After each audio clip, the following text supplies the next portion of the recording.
Today is Monday, May 26th, and a happy Memorial Day to everybody. Hopefully, some of our friends get to go out and enjoy the local town parades. But in the meantime, we welcome you back on the Frozen Edge podcast, your daily home for a deeper dive into the analytics behind the NHL's betting market, helping you craft your picks, props, and parlays as the chase for sports' greatest trophy races on.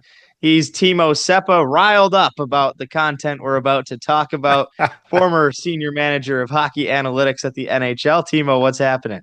Not much. My family is off to the local Memorial Day parade, so it's something that we have done a lot as the kids have grown up. Again, I am getting over a pretty significant knee surgery, so hobbling around and trying to sit in a lawn chair in a crowd is not really what I'm looking to do. So I am going to punt, so to speak. Probably should pick some term that doesn't have to do with kicking, but I will pass on this year, and we will enjoy a family cookout later. It's like an old dog. They've left you back behind. But the good news is you get more time to sit and watch hockey. This dog crawled under the sofa, so they couldn't find me. Yeah. Game 3 of the Western Conference Final was last night, and the Oilers, a dominant 6-1 win. Rogers Place was rocking, the roof about to come off as the Oilers took a 2-1 series lead. 3 points for Zach Hyman, 2 goals and an assist for him. Evander Kane and Ryan Nugent-Hopkins each with 3 assists. 2 goals for Connor McDavid, 2 points from Evan Bouchard. What out of the Oilers most impressed you last night? I had somebody text me and say that they put on a clinic. Okay, so I mean, like, they did a whole lot of things well, and especially when they turned it on there. I mean, how about Stuart Skinner? How about my calling for putting some money on his Conn Smythe? Certainly. That is something that if you are an Oilers fan, you're just sitting there and you got your fingers crossed every time he plays. Is he gonna put up 0 or 1 goals against, or is it going to be 5 or 6? So, while you have the good Stuart Skinner, I mean, ride it. I mean, it's obviously not just him. There's the defense around him, but he has found it. So he is what impresses me. Rupee Hintz was someone we had our eyes on if he played. He did not. How important for Dallas was missing him, or do you see some other factors that might have contributed to the struggles Dallas saw there? Yeah, I think he's a big factor. You saw the play was pretty even, and then your Edmonton's able to turn it on. I think he is not a superstar, but he is a star, and he's a big cog in that finish line. Can we use the term finish connection? I would like to coin that a la the French connection of the 70s Buffalo Sabres. Anyway, the Finnish connection was missing a link in their connection. So he's been great. 5, 6, and 11 in 15 games in the playoffs for 0.73 points per game. Also has had 5 power play points. So he's a key cog in the first power play unit. In the regular season, he was even better, 28, 39, and 67 in 76 games played. So 0.88 points per game and 20 power play points. And on top of that, he was the top forward on Dallas at a +18 plus minus. So there's other stats we could throw out there, but Roope Hintz is a big factor in Dallas. Fun fact here in Finnish people like Donald Duck comics, and the Uncle Scrooge is he's called Roope. So yeah. Anyway, so it's not like it's Scrooge Hintz, but yeah. I think you might have one-upped yourself there, right? In the sentence without even noticing it. Maybe the Finnish connection. How about just calling them the finish line? Yeah. and maybe a Yeah. chance to There you help go. get Dallas Yeah. across the finish There you go. line. There you go. Uh, That is excellent there. Good job. that one came right out of your mouth. I don't even think you realized it. Oh That wow. that one that might be what I have to go with going forward All here. But right. Stamp that. what does Dallas have to do the rest of the way here, and specifically looking forward to Game 4 to try to stop this Edmonton offense that right now looks unstoppable? Yeah, I think it's kind of on a, it's on a fine edge here. If when we were talking about Dallas earlier in the playoffs, I believe we were talking about some stathlete stats about Dallas's forte of scoring on the rush, but also being vulnerable to rush chances. So I mean, like, certainly sounds like something that you're seeing against Edmonton. They've got to walk that fine line of being able to get those rush chances and score off of them. But if you're not careful, you're going to give up the puck, and then it's going to be coming the other way at you. And when the other people coming the way at you are the likes of McDavid and Draisaitl and Hyman, good luck. You're kind of dead. And frankly, Nugent Hopkins has been doing a nice job of feeding a lot of guys as well. Which is nice to see. He struggled throughout the regular season. He's caught fire here in the last couple of rounds. On to the night game, and we're back to 8 p.m. starts Game 4 between Florida and Carolina, an elimination game as the Florida Panthers try to send Carolina home for the fourth straight time in sweep fashion in the Eastern Conference Finals.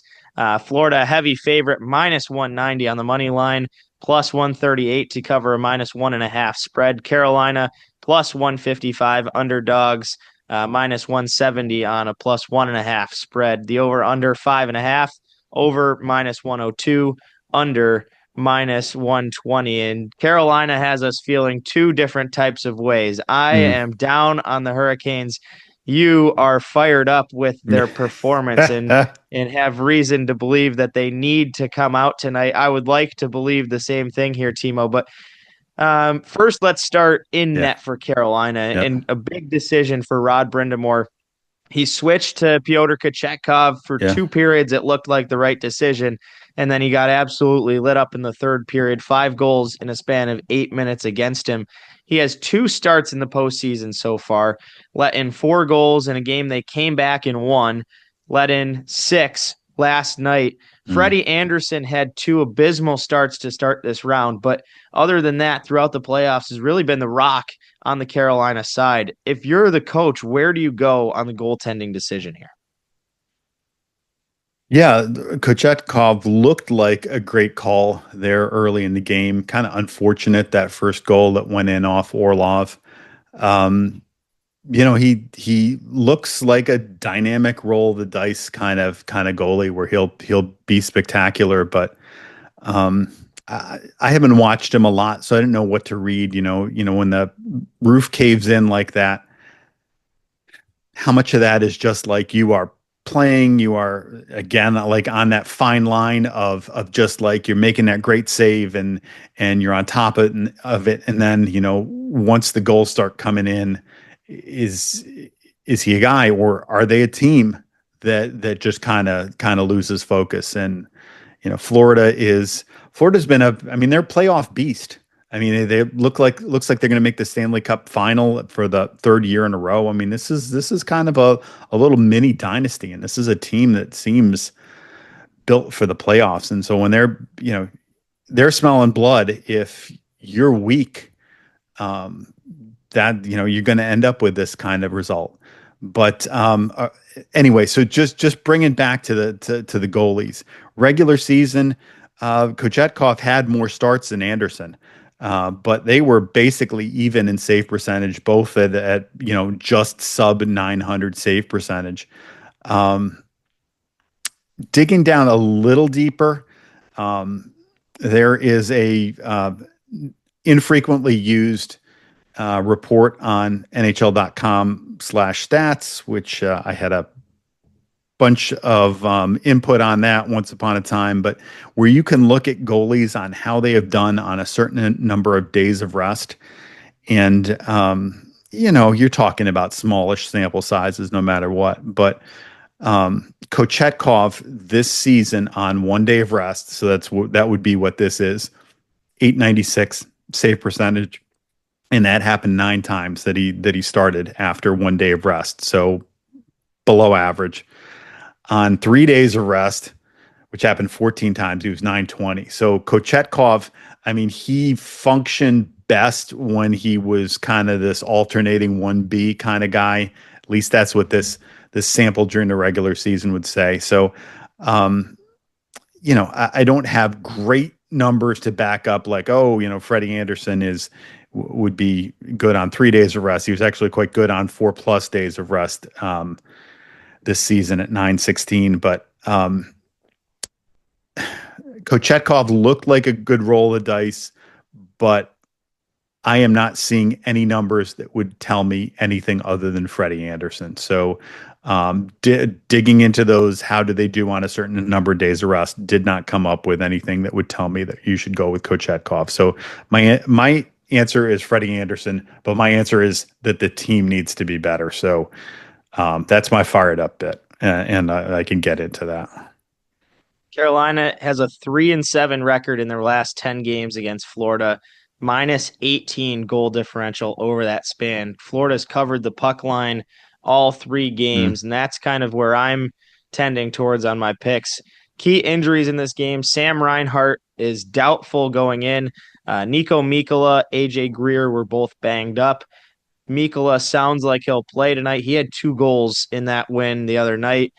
Huge. AJ Greer, He's been huge. he has for sure. AJ Greer, if he plays or not, they have plenty of backup there for that fourth line. Nico Sturm could step in, one of our favorite guys there. We'll wait and see. And fingers crossed for Timo and I that Nico Yeah. gets in. On the Carolina side, 2 big ones, Chatfield and Walker, are still banged up. And that's really what's made this series for me. Game 1, I thought Scott Morrow looked completely out of place on the blue line. Right. I wish they'd give Nikishin a little bit more leash because I've been very impressed with him, but still a rookie, just two games played in the NHL, both of them being in the playoffs. So tough to kind of gauge where he stands there. And I think that's really been the piece that Florida's been able to feast on. The offense has been booming, 16 goals in 3 games, Timo. But this is a game you think that Florida, the locker room they have, Rod Brindamore as their leader, is going to be able to get them to just dig in enough to grit one out here. Yeah, I mean, like, this is a big game for Carolina. I mean, like sort of big picture. I'm probably overstating it, but like, how many times has Carolina, they've been swept how many times in a row in the conference finals? I understand that that's going back a number of years, but a lot of people are all over this team, analytics, out shooting the other team. Good regular season team who's just not built for the playoffs. I mean, like, if I'm Rod Brindamore, if I'm the players there, I mean, there's a lot of talent there. People think highly of this coach. It's an utter embarrassment. I mean, last game, and then if you get swept, I mean, like, this team needs to man up. I don't care if you're going against this beast of Florida. I don't care if they win the Stanley Cup. I mean, man up and win a game or two in the series. You have enough talent. You have to be embarrassed about the last game. I mean, this to me is a massive indictment if Carolina loses the game, let alone if they get dominated in this game. I mean, I don't know what you do as a fan, as a front office people, if they lose. I mean, maybe they just look at it and say, we hit the wrong team at the wrong time. I would look at this as a big indicator of what is this team about. So given that, I don't have any numbers on this other than this is all about a very good team meeting a probably better team and just needing to want it that much more. And I don't know how much more they could want it. I mean, they need to want this bad. The depth scoring is completely dried up for Carolina. The thing that's run into them all of the times they've been knocked out in the 7 years of Rod Brindamore's playoff career. And looking at some guys, maybe if you back Carolina, you could expect a step up. We talked about Jordan Stahl and Jordan Martinook, their lack of production, plus 800 for a Martinook goal, plus 850 for a Stahl goal. Both of them well over plus 200 to receive points here tonight. Taylor Hall, a guy who the media got on in his press conference, and they talked about Rod Brindamore saying that guys simply have to play better, and he said, "I'm one of those guys. I need to be the guy leading the charge." Hall at plus 430 to pick up a goal. I do like the odds on one of those three guys, and especially Taylor Hall, who maybe has been sparked a little bit by the media. He's fit in very well with Carolina. Timo, you're shaking your head there a little bit, but I don't know. Hall's a weird guy. I mean, he's had his moments in the NHL. He's the kind of guy I look at and go like, he seems like a good piece. Is he a guy that can man up in this game? I mean, my gut says, I don't know. So maybe not on the Timo side, but somewhere in that depth scoring, you can get pretty long shot odds. Timo is backing the plus 155 from Carolina. I'm going to go the other way. I think Florida covers the spread again. Unfortunately, my Carolina Hurricanes are going to get swept again. Plus 138 there on the Florida spread. A few props on the Florida side. I've got my eyes on Sam Bennett, who has at least a point in 11 of 15 postseason games so far, 5 points in the first 3 games of this series, minus 155 for a point, which is a good parlay booster. Evan Rodriguez at minus 105, just about even odds to get a point. 6-game point streak against Carolina for him, 6 points over the first 3 games of this series. Barkov, looking at shot prop, has had at least 2 shots on goal all 6 home games this playoffs. He's minus 180 to pick up a shot on goal. That odds just went up, actually. It was 190 when we were starting this recording. And probably, again, my favorite one that let us down the last time we picked it is the Bobrovsky saves over, plus 138 for Bobrovsky to have over 25 and a half saves. And I think that's something that you can back either way you pick this game. If you think that Florida is going to win this one, you can still root for the shot prop. You're going to need Bobrovsky to play well. If you like Carolina, as Timo does, you would have to think they're going to have to come out, have one of those games with 30-plus shots on goal, and Bobrovsky's going to have to make some saves there. So, Timo, final thoughts as we look forward. Game 4, a must-win for Carolina, not only just to keep their season alive, but for a lot of their reputation on the line. Yeah, I think everything I said, hopefully for your Carolina Hurricanes, you are wrong and they pull out a win here. I think it'll be fascinating to both watch the game. Is it a Florida blowout? Is it a close game and somebody gets a bounce in overtime? Does Carolina turn the tables here? Be interesting on all that. And then like what we talked about, are there any ramifications from that? I think, if Carolina ends up losing the series 4-1 or 4-2, kind of, moderately smooth sailing. But if they get swept, I'd be interested to see, does that portend any kind of shakeups? I'm not talking about anything big, but I don't know what that means. Carolina, a lot of cap space upcoming and a lot of faces that could be in and could be out after this season. And maybe for some of those guys, their Carolina Hurricanes careers depend on the performance upcoming here tonight. Big thank you to Connor DeRue assisting our show, digging through some depth stats, helping craft our parlays. We're back tomorrow with Edmonton and Dallas game 4. Make sure you like, follow, subscribe. We have daily episodes here on YouTube, Spotify, as well as X, and tweeting game-by-game picks, props, and parlays to help you make sure your selections with stats are beyond the betting market. And he's Timo Seppa. I'm Casey Ditzel. Happy Memorial Day to everybody. Until next time. This has been the Frozen Edge. Have a good one, everybody.